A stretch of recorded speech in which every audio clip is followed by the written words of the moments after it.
How are you, my dear friend? I'm good. How are you? And Baruch Hashem. Wow, thank you so much. First of all, Oh, I want to thank you for accepting to be interviewed. And I thought we thought of you. Muriel and I were sitting down. We're putting our heads together. We say, who are we going to interview next?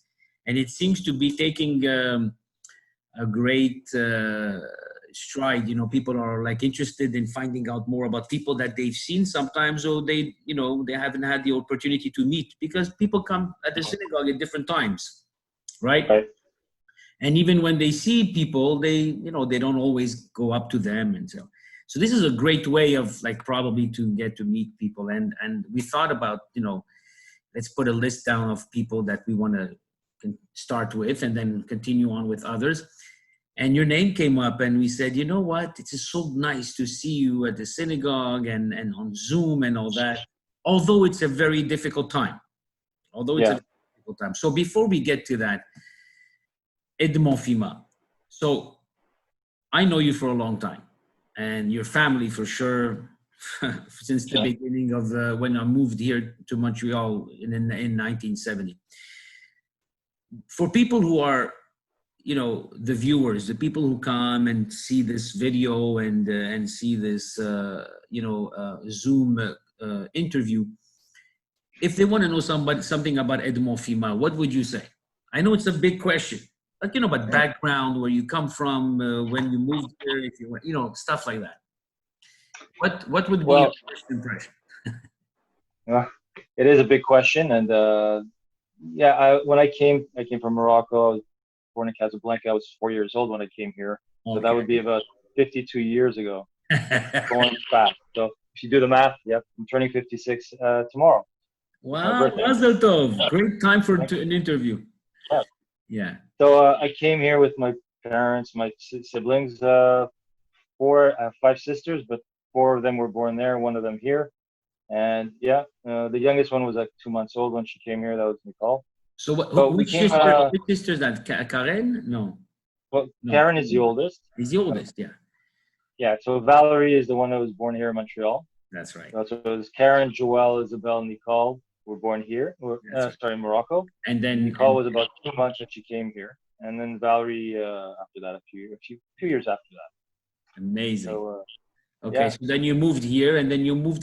You were living in the Van Horn area. Yeah, we at first, like Saranac, we were, yeah, You we were in were there. Saranac too. Yeah, yeah. I think we all had to share the same house. Was As it we the came Jayas? into Montreal, yeah, the JS made sure we were housed, and Oh my we were God. somewhere else also. But then we ended up moving onto Van Horn. We were there for a few years till I was 9 years old, and then from when I was nine, we moved to Dollard. So I've been living in Dollard my whole life, pretty much. That's From the right. time I was 9 years old till I got married and left. Wow. I stayed in the Dollard area until about 4 years ago. Now I'm living more in the Hudson, Saint Lazare area in Wow. Vaudreuil. So Wow. Vaudreuil, Yeah, yeah, Hudson. yeah. So everything is close now, anyways. But let me ask you a question. You were, even though you moved from Van Horn and then to Dollard very young and everything, you were still always associated and affiliated to the Spanish. Yeah, we first started with a small synagogue on Côte Neige with my Correct. father, walking distance from Van Horn. Yeah, yeah. And then we became members of this. We went to the Spanish at a very young age. It was I started in the choir with you before my bar mitzvah, so it was a few years before that. I That was remember that. I remember yeah, that. that was a long time ago. With your brother also and me Oh, and my Emil. cousins.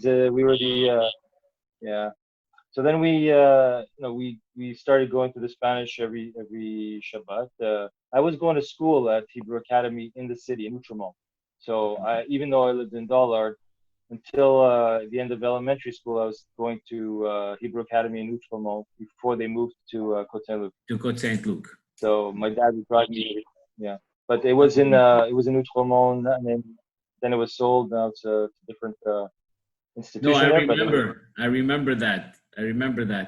And the Spanish and Portuguese played a very important role in your life, in your family life, because your father, Alava Shalom, Shimon, and then also, there was Chaim Fhima, and then there was the Ben Simon family. So you were really a beautiful, beautiful clan that used to come to the Spanish, and you used to, very prominent families. And recently, sadly enough, your father just passed away, like 30 some odd days now, because it's over the Shloshim. Yeah. He left a huge impact in the community, because everybody, I remember the day that happened, the people that were calling from left and right. And it was very sad. It was very sad. How did you feel? I mean, I know that COVID came in right into the middle of this, so that was very difficult to do the Shiva, and very difficult to do the synagogue. How did the synagogue, fill in that blank for you when you lost your father? It's sad that my father couldn't have the funeral with all the members, because I know the members would have loved to be at the to give him his final respect. My father, believe it or not, had requested. He said, when I pass away, he goes, I don't want to have it at Paperman's. I wanted to have it at Spanish funeral. I said, Dad, it's usually the Spanish is left for the dignitary, the rabbi. He said, why? Who do you think I am? Of course, I should be part of. So we would have done it. I was like, okay. I had to think about how to approach the subject with Spanish and all that. Yeah. So in any event, unfortunately, he didn't get either. It was it was a gravesite. The gravesite was at the Spanish, right? I mean, yeah. It was at, yes. So he already had the land with my mother for years, for a number of years. Yeah. So which made it easier for us. Happy to know that he was going to be at the Spanish in a beautiful area. And if you walk around the area where he is buried, you have all my relatives too. My grandfather, my aunts, my uncles, a lot of our members, our family is right around him. So it's a nice feeling to walk up there and just, it's like there's more people there, our family than in but that small area. That's right. I think it's important. Yeah, I think it's important also to note that you can see that your father's heart, what the Spanish meant to him was very deep, because for him to want to have his last rites and his funeral at the Spanish would be like it meant a lot to him. How do you see yourself? We're having a very interesting times now. We live in interesting times where synagogues are not what it used to be. I mean, it's normal. I mean, you have to, unfortunately, people don't see the synagogue as the center of their lives as much as they used to, right? Now that, there's a resurge and hopefully there's a new one, how do you see yourself and your family? You have a young family, or how many kids do you have? Well, I have 4 children. 4 children who are not so young. One of them just got married last year. Yeah. He's 28 years old. You were there, officiated. So he was my oldest one, Daniel. David is a couple years younger than him, and he's within the next couple of years, it sounds like he is in a serious relationship. He might be doing the same, God willing. And then you have Samuel, and Leah, my 2 youngest ones, 22 and 20 years old. So from 20 to 28, those are my 4 kids. Beautiful. 3 boys and a girl. Beautiful. How do you see them involved? They're starting out their own lives. The biggest challenge, starting out.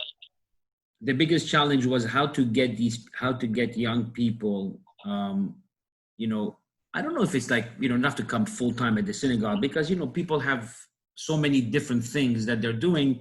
Listen, if they want to come full time, it's going to be at a certain point in their lives that they're going to feel the need to do so. But how do we attract young people like your kids to get involved in any aspect of the synagogue? I'm looking like, this is not only your children, I'm talking about all the children that are out there.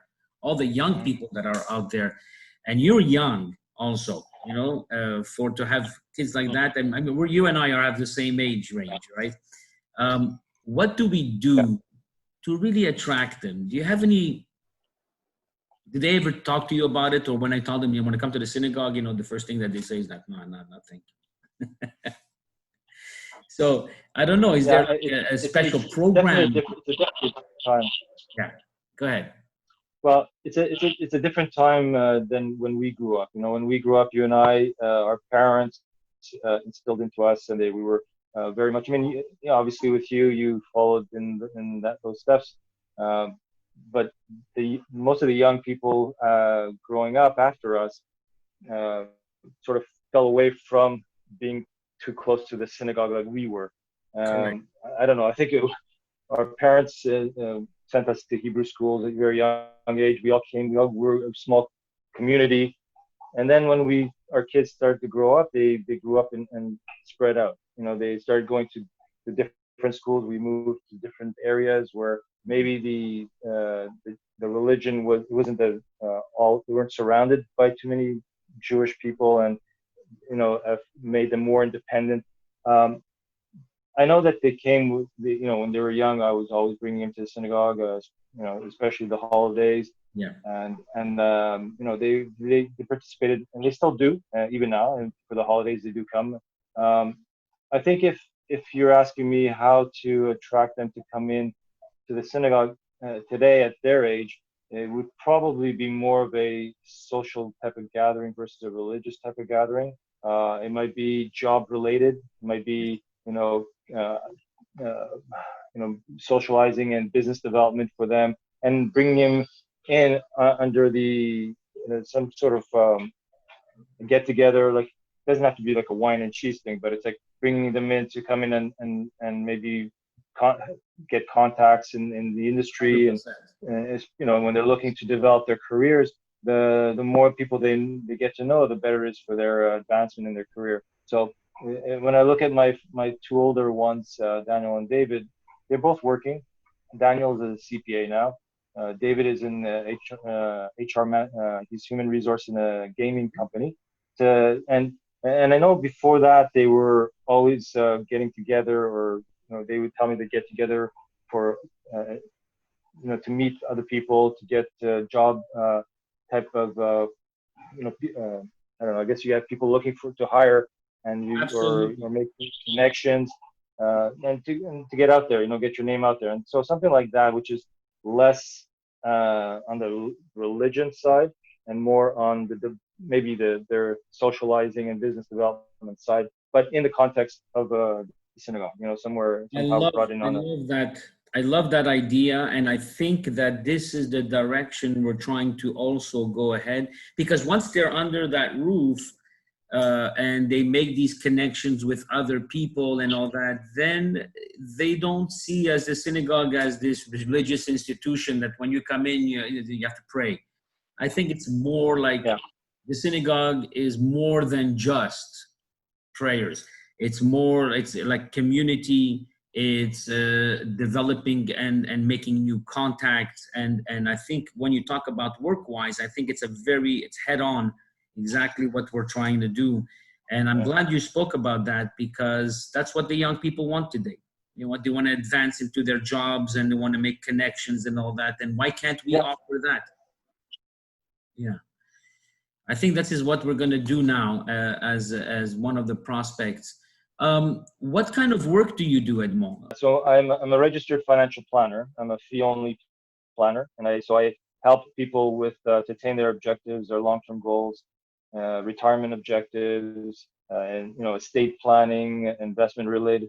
But I don't sell or manage money. I'm really a fee only financial planner. So when Correct. you look out there and people talk about financial planning, a lot of them fall under the umbrella of investment firms, management, Yes. and managing of money, and then they say they do financial planning. Me, I do taxes, I do estate planning, financial planning, I do projections, and I don't manage money. I don't charge commissions. It's all fee-based system.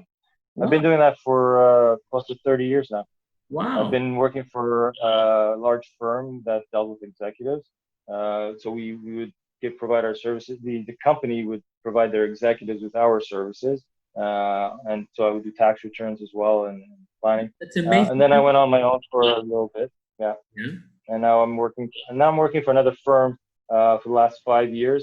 They are an investment firm, but it's like two separate divisions. I just do financial planning under their umbrella, and I do planning for their clients, and I charge them my time.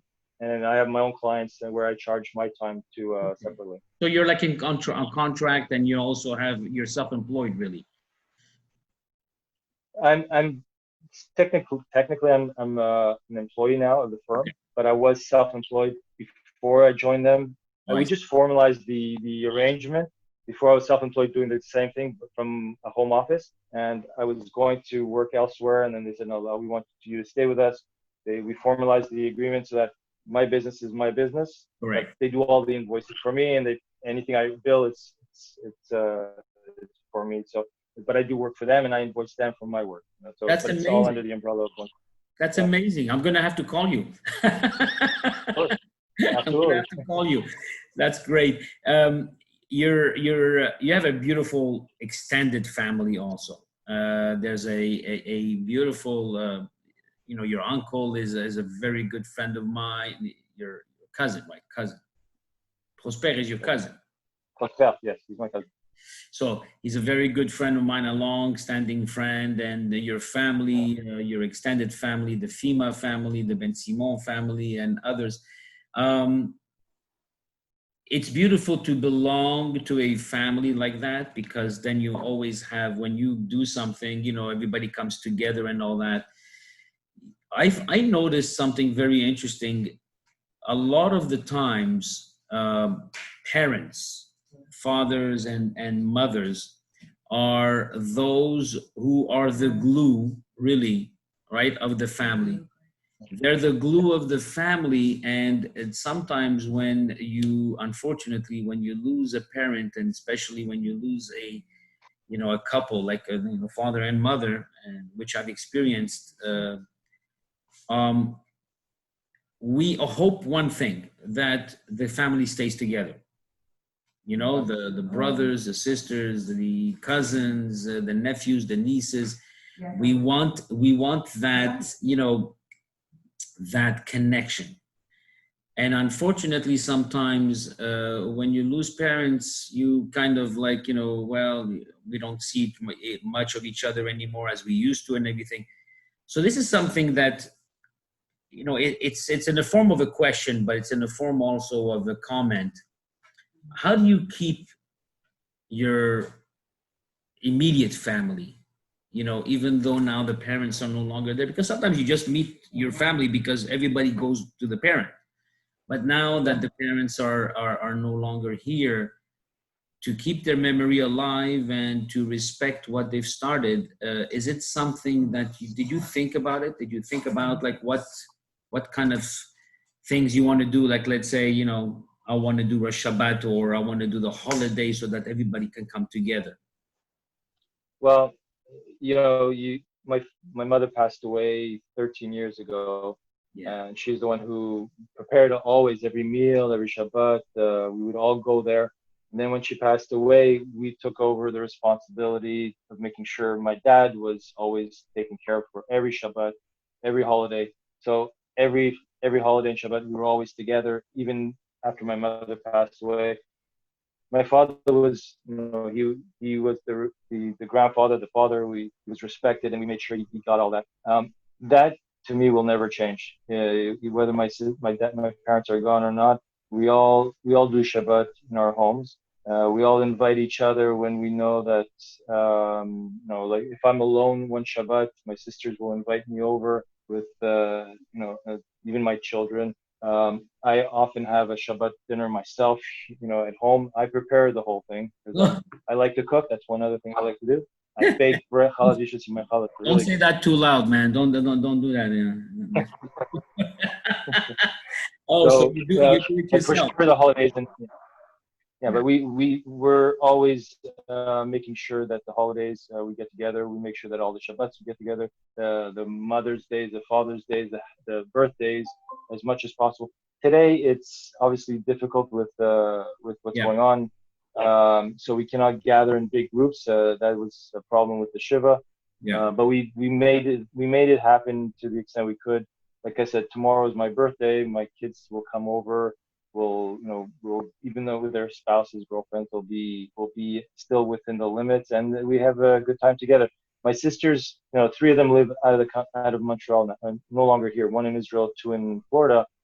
But when they always they always come back to Montreal for one thing or another. So especially when they're in the city, we're always together. And the ones that live here in Montreal, we always try to get together every so often. So That's we're amazing. very, very close in the family, and I don't see that changing. Baruch Hashem. This is amazing. You know what? It's an inspiration.